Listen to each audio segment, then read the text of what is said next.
नमस्कार, मैं हूं फरहान। आप देख रहे हैं नेक्स्ट 9 न्यूज नेशन। इस वक्त देश का सबसे बड़ा घोटाला सामने आया है। भारत के इतिहास में इतना बड़ा घोटाला अब तक नहीं हुआ। इससे पहले जो सबसे बड़ा घोटाला हुआ था वह 22,000 करोड़ रुपए का हुआ था, लेकिन अब जो घोटाला हुआ है वह 34,615 करोड़ रुपए का हुआ है। बहुत बड़ा घोटाला है।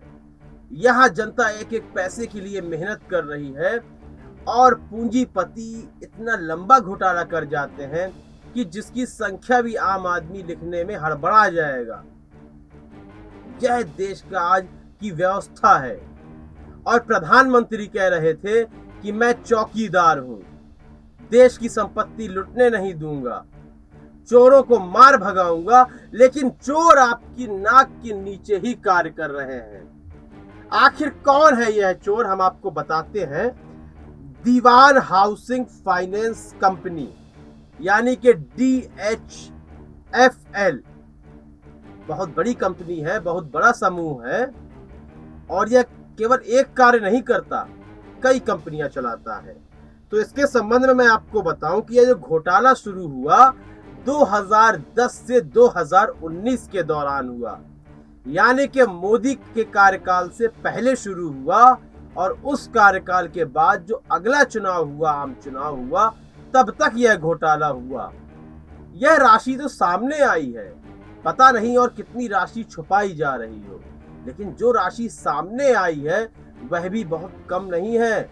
अब तक का सबसे बड़ा घोटाला है। तो यह कंपनी कई क्षेत्रों में काम करती है, जैसा कि मैंने आपको बताया, और 17 बैंकों के समूह से इन्होंने पैसा लिया था। जो उधार लिया जाता है, लोन लिया जाता है, 17 बैंकों के समूह से लिया था। उसमें कुछ बैंक हैं, bank of Baroda, central bank of India, bank of Maharashtra, IDBI, UCO bank, Indian overseas bank, Punjab and Sind bank, bank of India. तो इतने बैंक हैं, वह 17 समूह है। यह तो हमने कुछ बैंकों के नाम लिए और यह दिल्ली, मुंबई, अहमदाबाद, कोलकाता और कोचीन से यह पैसे लिए गए, जो क्रेडिट लिया गया। तो इतना बड़ा क्रेडिट नहीं, इससे बड़ा क्रेडिट लिया गया था। करीब 42,000 करोड़ का लोन लिया गया था। उसमें से जो लोन दिया नहीं गया है वह 34,615 करोड़ है जो दिया नहीं गया है।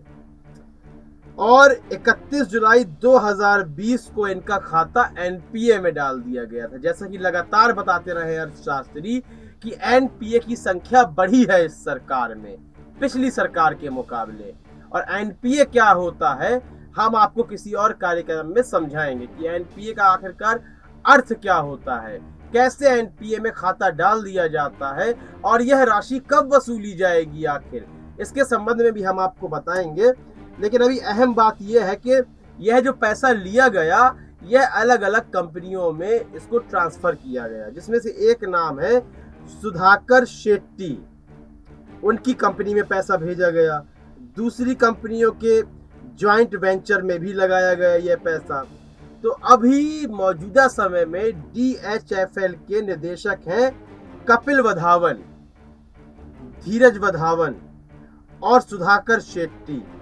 इन तीनों के समेत करीब 13 लोगों को अभी के खिलाफ आपराधिक धाराओं के मामले दर्ज किए गए हैं।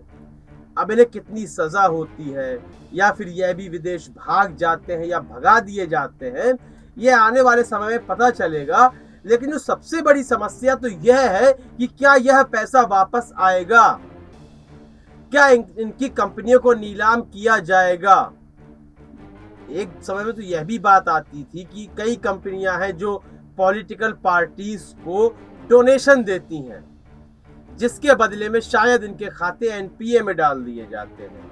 अब इसमें कितना सत्य है यह तो हम नहीं जानते, लेकिन यही खबरें रहती हैं। तो इन लोगों को, इन अपराधियों को, जो जनता की खून, मेहनत की कमाई, पसीने की कमाई का जो पैसा होता है, जो बैंकों में जमा होता है, जो टैक्स देती है जनता, उनका पैसा यह इतनी भारी मात्रा में लेकर उड़ जाते हैं, पकड़े भी जाते हैं तो शायद यह पैसा वापस नहीं आता है। तो इस वक्त चौकीदार शायद सो गया होगा, तब यह इतना बड़ा घोटाला हुआ। लेकिन चौकीदार ने अब पकड़ तो लिया है चोर को, तो आखिर उससे पैसे बरामद किए जाते हैं या नहीं, वसूले जाते हैं कि नहीं, यह एक चुनौती है इस वक्त। इस संबंध में आपकी राय महत्वपूर्ण है, अपनी राय देना बिल्कुल भी ना भूलें। कार्यक्रम को लाइक करें, ज्यादा से ज्यादा शेयर करें और चैनल को सब्सक्राइब अवश्य कर दें। तब तक के लिए इजाजत दीजिए, धन्यवाद।